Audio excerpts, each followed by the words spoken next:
Hi ഡാ, ഇന്ന് റംസാനൊക്കെ ആയിട്ട് ലീവ് അല്ലേന്ന് ആലോചിച്ചപ്പോഴാണ് നമ്മുടെ ആട് മൂവി റിലീസാണല്ലോ എന്ന് ആലോചിച്ച്. പിന്നെ ഒന്നും നോക്കിയില്ല, ടിക്കറ്റ് ഉണ്ടോ നോക്കിയപ്പോൾ ഓൾമോസ്റ്റ് എല്ലാ ടിക്കറ്റും ഫുള്ളായിരുന്നു. പിന്നെ ബാലൻസ് ആയിട്ട് ഉണ്ടായിരുന്നത് നൈറ്റ് ഷോന്റെ ടിക്കറ്റ് മാത്രമായിരുന്നു. അതും 10:30 ഷോ മാത്രമായിരുന്നു ഉണ്ടായിരുന്നത്. അതല്ലാതെ പിന്നെ ഇവിടെ അടുത്തുള്ള മാൾ തന്നെയായിരുന്നു. അപ്പോൾ പിന്നെ ഒരു മിനി വ്ലോഗും കൂടെ എടുക്കാമെന്ന് വിചാരിച്ചു. പിന്നെ വണ്ടി പാർക്ക് ചെയ്തിട്ട് നേരെ മാളിലോട്ട് പോയി. അങ്ങനെ നമ്മൾ PVR സിനിമാസിൽ റീച്ചായി. എന്നിട്ട് ചെക്കിംഗ് എല്ലാം കഴിഞ്ഞ് നമ്മൾ അകത്തോട്ട് പോയി. പിന്നെ നമ്മൾ ഷോ തുടങ്ങാൻ വേണ്ടിയിട്ടുള്ള വെയിറ്റിംഗ് ആയി. പിന്നെ പറഞ്ഞ സമയത്തിന് അവർ സ്റ്റാർട്ട് ആയില്ല, കുറച്ച് ഡിലേ ആയി. പിന്നെ അതിന് വേണ്ടിയിട്ടുള്ള വെയിറ്റിംഗ് ആയിരുന്നു.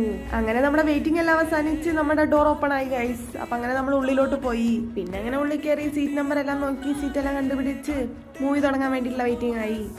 അങ്ങനെ മൂവി തുടങ്ങി ഗൈസ്. ഇതിലെ കോമഡി എല്ലാം വർക്കൗട്ടായി. നമ്മൾ ചിരിച്ചൊരു വഴിയായി. പിന്നെ 1ഉം 2ഉം പോലെ തന്നെ ഇതും സൂപ്പർ മൂവി തന്നെ ആയിരുന്നു. ഇനി നമ്മൾ അടുത്ത പാർട്ട് 2നുള്ള വെയിറ്റിംഗ് ആണ്. നമ്മൾ വീട്ടിലോട്ട് പോയിക്കൊണ്ടിരിക്കുകയാണ് ഗൈസ്. ഇന്നത്തേക്ക് ഇത്രയൊക്കെ തന്നെ ഉള്ളൂ. ഇതിൻ്റെ ഒരു ചെറിയ മിനി വ്ലോഗാണ്. എല്ലാവരും എന്നെ സപ്പോർട്ട് ചെയ്യണേ.